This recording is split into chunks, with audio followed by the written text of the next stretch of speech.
जैसे कि गाँव में बहुत सारी जगह हैं, जैसे कि नाली खराब है, सड़क नहीं है, लाइट नहीं लग रही है, सरकारी नल नहीं है और बहुत सारे मुद्दे हैं, रोजगार के मुद्दे हैं, शिक्षा के मुद्दे हैं, चिकित्सा के मुद्दे हैं, जैसे कि हॉस्पिटलों की हालत ऐसी है। तो उनके बारे में कोई कि हाँ हमें इस पर स्पेशल होना चाहिए, ये होना चाहिए उसके लिए। तो हेलो दोस्तों, स्वागत है आपका हमारे इस न्यू पॉडकास्ट में। तो दोस्तों आज हमारा न्यू पॉडकास्ट है भाजपा नेता समाज सेविका एडवोकेट रंजना सिंह जी के साथ में। नमस्ते, थैंक यू आयुष्मान जी। जो मेरे पति हैं वो सिविल सर्विस अधिकारी हैं 2001 बैच के। दिल्ली हाई कोर्ट में मैं एडवोकेट हूँ। भारतीय जनता पार्टी में मैं काफी समय से जुड़ी हुई हूँ। जिसको भी जरूरत थी वो हमने परेशान थे तो आपने उनको शाही के लिए वो चीजें वितरित की। जी हाँ जी, गांव हर स्कूल में हम खेल सामग्री बच्चों को वितरित करें। प्रोजेक्ट है दिल्ली दर्शन, जो 212 गाँव कंप्लीट करने के लिए राजनीति में आना जरूरी है। अगर आपको पार्टी मौका देती है तो आप क्या करेंगे? मैम, भारतीय जनता पार्टी में ऐसे भी कार्यकर्ता हैं जो सालों से मेहनत कर रहे हैं, जमीनी स्तर से जुड़े हुए हैं और आप भी मेहनत कर रही हैं कि हमें विधायक का टिकट मिल जाए, तो उनके बारे में आप क्या कहना चाहेंगे? मैं ये जानना चाहता हूँ कि आपके सबसे बड़े मुद्दे क्या रहेंगे खुर्जा विधानसभा क्षेत्र के लिए। स्टेशन पर इसकी अपने आप में तो विकास तो हर क्षेत्र में हो रहा है, जैसे बिजली, पानी, सड़कें। ये हमारा गाँव मुंडाखेड़ा है, तो मैं मुंडाखेड़े में रहता हूँ। वहाँ मैं देखता हूँ कि आए दिन जो लोग आते हैं नहाने के लिए वो नहर में डूब जाते हैं, मर जाते हैं। उनके लिए कोई बढ़िया सुविधा नहीं है अभी तक। कोई ऐसी चीज जो आप उसके लिए मुंडाखेड़े के लिए कर सकें।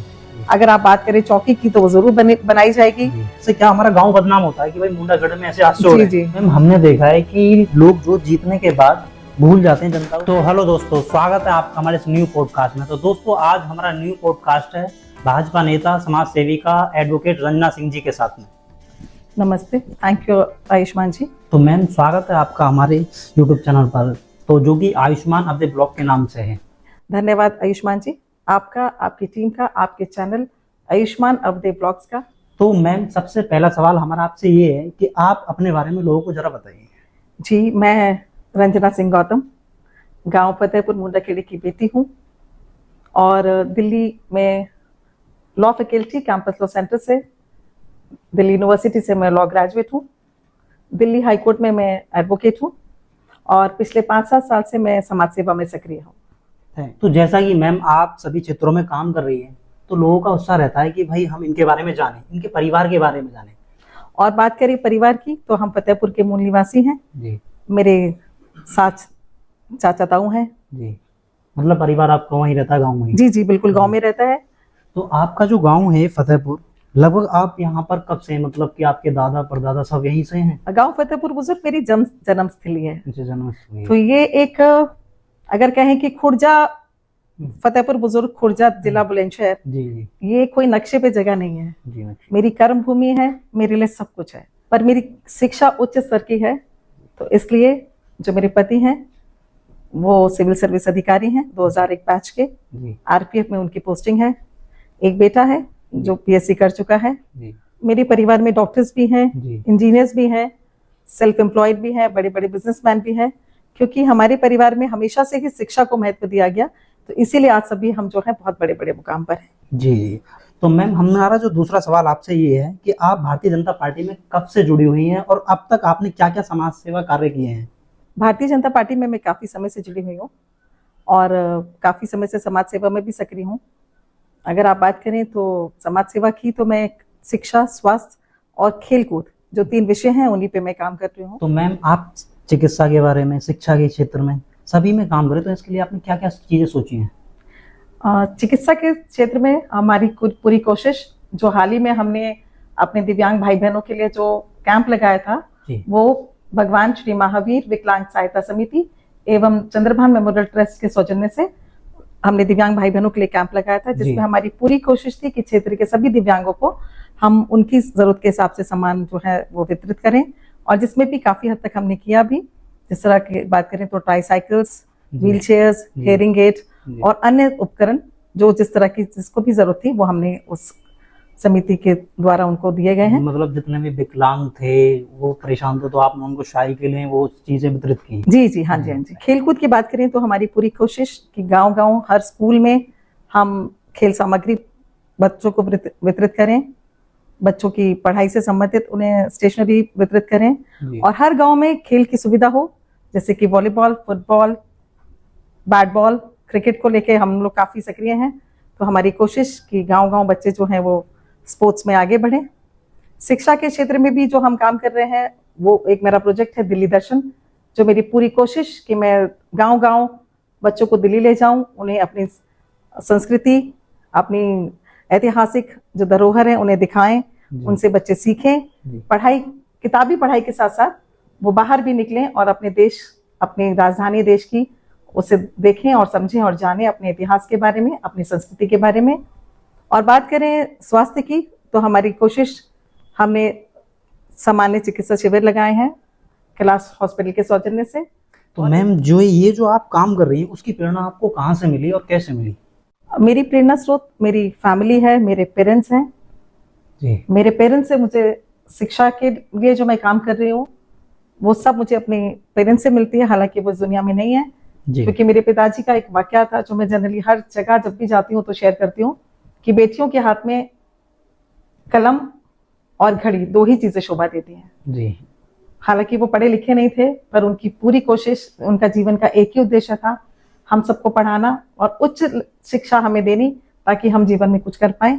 तो वो मेरे शिक्षा में जो मैं काम कर रही हूँ उसमें अगर बात करें तो मेरे जो पेरेंट्स हैं, मेरे माता पिता दोनों मेरे प्रेरणा स्रोत हैं जी। और जो खेल कूद की बात करें तो उसके लिए मेरे पति शशि कुमार जी जो खुद एक खिलाड़ी भी हैं और खेल कूद को बढ़ावा देने के लिए प्रेरणा मुझे उन्हीं से मिलती है। अब वो मेरा पूरा सपोर्ट करते हैं।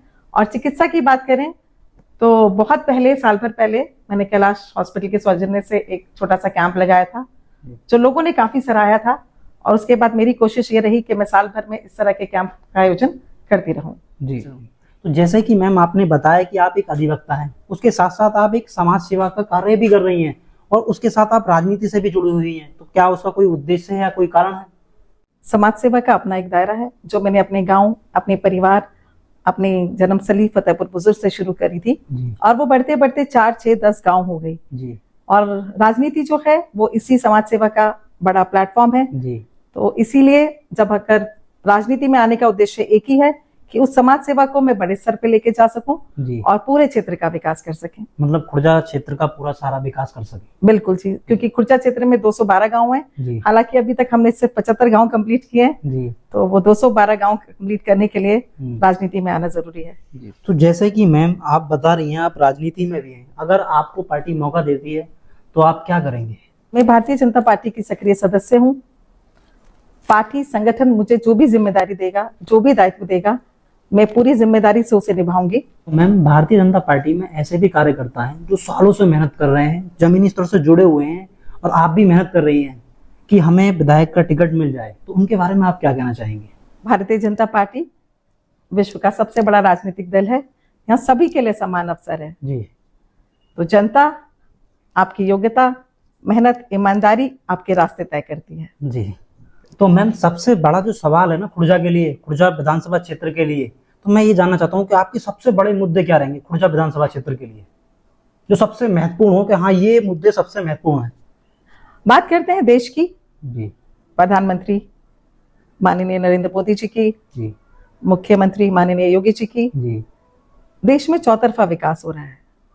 जो मुद्दे थे शिक्षा, स्वास्थ्य, पर्यावरण, ऐसा कोई क्षेत्र नहीं है कि जिसमें काम ना हो रहा हो जी। और अगर बात करें हम खुर्जा की जी, तो खुर्जा अपने आप में ही 1 डिस्ट्रिक्ट 1 प्रोडक्ट की नीति के तहत आती है, जो अपने आप में सिरेमिक पॉटरी के लिए वर्ल्ड फेमस है जी।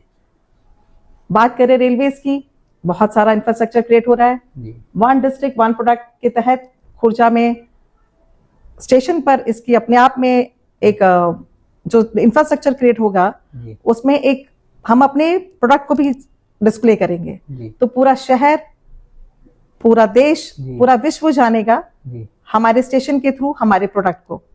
तो विकास तो हर क्षेत्र में हो रहा है, उसी विकास को हमें उन्हीं के नेतृत्व में आगे बढ़ाना है। और जो स्थानीय मुद्दे हैं, जो मेरा मानना है, जैसे बिजली, पानी, सड़कें, ये हमारे मूलभूत सुविधाएं हैं। जैसे कि गाँव में बहुत सारी जगह हैं, जैसे कि नाली खराब है, सड़क नहीं है, लाइट नहीं लग रही है, सरकारी नल नहीं है, और बहुत सारे मुद्दे हैं, रोजगार के मुद्दे हैं, शिक्षा के मुद्दे हैं, चिकित्सा के मुद्दे हैं, जैसे कि हॉस्पिटलों की हालत ऐसी है, तो उनके बारे में कोई कि हमें इस पर स्पेशल होना चाहिए, ये होना चाहिए उसके लिए? आपने देखा होगा आयुष्मान भारत जी, जो हमारे बुजुर्गों को 70 साल से ऊपर के बुजुर्गों के लिए बहुत बड़ी सुविधा है जो सरकार ने दी है। जी। पानी की अगर हम बात करें व्यवस्था, तो हर घर जी। नल, हर घर जल जी। जो है वो अभियान चल ही रहा है। तो ऐसा कोई घर नहीं होगा, ऐसा कोई परिवार नहीं होगा जिसको जल की समस्या से जूझना पड़ेगा। जी। और बड़े स्तर पे काम हो रहा है, क्योंकि मैं क्षेत्र में घूमती हूँ और काफी मैंने क्षेत्र देखा है। तो अगर बात करें नालियों की या सड़कों की, तो सभी क्षेत्रों में काम हो रहा है, स्वास्थ्य के क्षेत्र में भी, शिक्षा के क्षेत्र में भी, क्योंकि देश में काफी समय बाद मूलभूत सुविधाओं पे काम होना शुरू हुआ है। तो थोड़ा समय तो लगेगा और निरंतर काम हो ही रहा है। तो मैम हमारा जो एक मुद्दा है, हमारा गांव मुंडाखेड़ा है, तो मैं मुंडाखेड़े में रहता हूँ, तो वहाँ मैं देखता हूँ कि आए दिन जो लोग आते हैं नहाने के लिए वो नहर में डूब जाते हैं, मर जाते हैं। उनके लिए कोई बढ़िया सुविधा नहीं है अभी तक। मैंने देखा है कि वहाँ पर यूं ही है, पब्लिक आती है, नहाती है, और नहीं कोई जंजीरें लग रही हैं, कोई मतलब कि बोले तो चौकी नहीं है वहाँ पर, पुलिस चौकी नहीं है, कोई ऐसी चीज जो आप उसके लिए मुंडाखेड़े के लिए कर सकें। बिल्कुल, मेरी अभी हाल ही में माननीय सांसद जी से मेरी बात हुई थी जी। और एक रिपोर्ट हमें बनाने के लिए उन्होंने कहा है, जिसमें मैं भी आपसे ये जानना चाहूंगी कि ये जो घटनाएं ये क्यों घटती हैं, इस पे हम एक रिपोर्ट तैयार करें और हम ही उनका हल ढूंढें। अगर आप समस्या है तो उसका हल भी हमारे पास है, उसी हल को हम उनके पास लेके जाएंगे। अगर आप बात करें चौकी की तो वो जरूर बनाई जाएगी।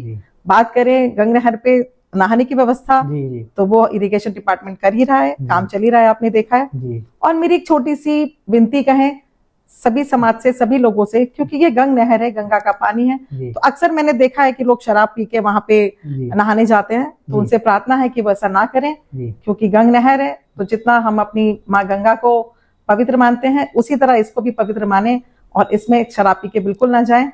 तो आधी घटना तो मुझे लगता है कम हो ही जाएंगी। नहीं जी, और अगर फिर भी जी मुंडाखेड़े के जो लोग हैं वो चाहते हैं कि भाई वहाँ चौकी बन जाए, और वैसे तो वहाँ पुलिस वाले रहते हैं जी, अभी फिलहाल में वहाँ पर हैं, लेकिन वो चाहते हैं कि वहाँ चौकी बन जाए ताकि दिक्कत ज्यादा ना हो, क्योंकि लोग आते हैं वहाँ पर डूबते हैं, तो उससे क्या हमारा गाँव बदनाम होता है कि भाई मुंडाखेड़े में ऐसे हादसे हो रहे हैं, तो उससे हमें लोगों को बहुत दुख होता है कि यार ये घटना हमारे गाँव में हो रही है।